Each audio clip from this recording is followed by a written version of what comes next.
Renungan Sileo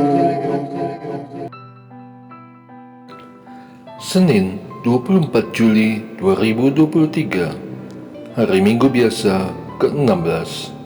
Pembacaan Injil diambil dari Injil Matius bab 12 ayat 38 sampai dengan 42. Inilah Injil suci menurut Matius. Dimuliakanlah Tuhan. Pada waktu itu, berkatalah beberapa ahli Taurat dan orang-orang Farisi kepada Yesus, "Guru, kami ingin melihat suatu tanda dari Engkau." Jawabnya kepada mereka, "Generasi yang jahat dan tidak setia ini menuntut suatu tanda, tetapi kepada mereka tidak akan diberikan tanda selain tanda Nabi Yunus. Sebab seperti Yunus tinggal di dalam perut ikan besar 3 hari 3 malam, demikian juga Anak Manusia akan tinggal di dalam rahim bumi 3 hari 3 malam.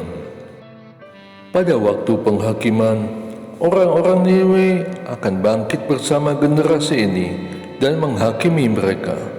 Sebab orang-orang Niniwe itu bertobat ketika mendengar pemberitaan Yunus, dan sesungguhnya yang ada di sini lebih daripada Yunus. Pada waktu penghakiman, Ratu dari Selatan itu akan bangkit bersama generasi ini, dan ia akan menghakimi mereka juga. Sebab Ratu ini datang dari ujung bumi untuk mendengar hikmat Salomo, dan sesungguhnya yang ada di sini lebih daripada Salomo." Demikianlah sabda Tuhan. Terpujilah Kristus. Sebab orang-orang Niniwe itu bertobat ketika mendengar pemberitaan Yunus, dan sesungguhnya yang ada di sini lebih daripada Yunus. Matius bab 12 ayat 41b. Sebab Ratu ini datang dari ujung bumi untuk mendengarkan hikmat Salomo, dan sesungguhnya yang ada di sini lebih daripada Salomo. Matius bab 12 ayat 42b. Yang ada di sini. Jika orang Niniwe bertobat karena ada Nabi Yunus, jika ada penguasa dunia yang mendengarkan nasihat Nabi Salomo, bagaimana dengan keadaan zaman sekarang? Siapa yang dapat membuatku bertobat? Berdasarkan nasihat dari siapa? Orang yang aku anggap sesepuh, sahabat, pasangan hidup, atau seseorang iman Kristiani? Memang mereka dapat mengajarkan, menasihatiku, mendorongku untuk melakukan pertobatan. Tapi, apakah pertobatanku akan untuk selamanya? Atau hanya selama ada mereka? Belasan tahun yang lalu, saat aku tidak mempunyai pegangan spiritualitas yang benar, ternyata yang aku rasakan ada di saat itu, di tempat kotor itu, justru adalah Engkau sendiri, ya Yesus, Tuhan Sang Mesias. Dalam gelap aku melihat cahaya kemuliaan-Mu, membuatku dapat tenang akan masa depan yang harus aku tempuh jika aku harus meninggalkan pekerjaan, penghasilan yang besar, dan kenikmatan-kenikmatan duniawi sebagai ganti pertobatanku. Yang ada di sini adalah Engkau, Tuhan dan Mesiasku, dan tanda masa depan yang Engkau berikan membuatku mantap untuk bertobat dan mengikuti Engkau.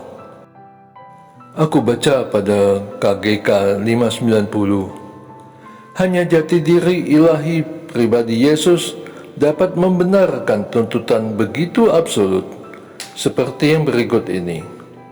Siapa tidak bersama aku, ia melawan aku, dan siapa tidak mengumpulkan bersama aku, ia mencerai-beraikan. Matius bab 12 ayat 30. Atau ungkapan-ungkapan seperti, dan sesungguhnya yang ada di sini lebih dari Nabi Yunus, lebih dari Salomo. Matius bab 12 ayat 41 sampai dengan 42. Di sini ada yang melebihi bait Allah, Matius bab 12 ayat 6. Atau apabila ia menghubungkan dengan dirinya bahwa Daud menamakan Mesias Tuhannya, atau mengatakan, sebelum Abraham jadi, aku ada. Yohanes bab 8 ayat 58. Dan malahan, aku dan Bapa adalah satu. Yohanes bab 10 ayat 30. Maka tidak salah dan tidak ada tanda dan alasan lain yang aku perlukan untuk aku bertobat secara sungguh-sungguh, sebab Engkau sendirilah, ya Yesus Kristus, yang hadir dan menyelamatkanku. Doa. Allah Bapa di surga, aku bersyukur karena telah menyaksikan kehadiran putramu yang menjadi sang pewarta dan juru selamat bagi jiwaku. Buatlah aku menjadi selalu takut untuk meninggalkan pertobatanku selama hidupku. Sebab Engkaulah Allah yang Maha Pengasih dan Penyayang, yang telah menyelamatkanku untuk selamanya. Terpujilah namamu, kemuliaan kepada Bapa dan Putra dan Roh Kudus, seperti pada permulaan, sekarang, selalu, dan sepanjang segala abad. Amin.